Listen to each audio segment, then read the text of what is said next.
Ces ossements humains écoulés à Yaoundé servent à la fabrication d'une drogue très redoutée, le caillou. C'est une drogue qui coûte cher, ça c'est une gamme qui coûte 75 000 francs. Et 3 présumés trafiquants d'ossements humains viennent de tomber dans les filets de la gendarmerie nationale. Ils étaient spécialisés dans l'exhumation de corps au cimetière du village Pousse à l'extrême nord et acheminaient les squelettes à Yaoundé.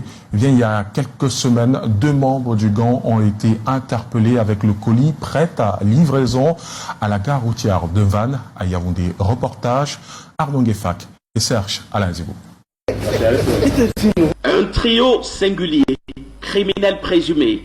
Ils ont en commun ce curieux bagage. Le contenu est ici dévoilé par un des voyageurs partis de Pousse, loin là-bas, à l'extrême nord, accueillis à destination, ici à Yaoundé, à la gare routière de Vannes, par des éléments de la première région de gendarmerie.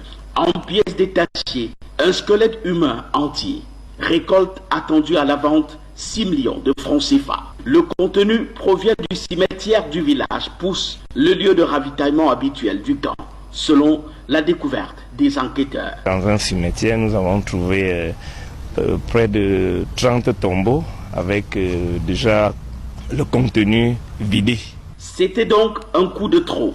Ces ossements humains écoulés à Yaoundé servent à la fabrication d'une drogue très redoutée, le caillou. C'est une drogue qui coûte cher, ça c'est une gamme qui coûte 75 000 francs.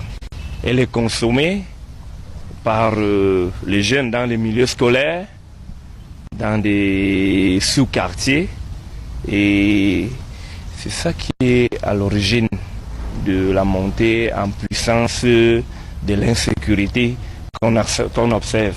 Les fabricants de cette drogue et destinataires du colis sont en ligne de mire pour les prochaines opérations des Pandores.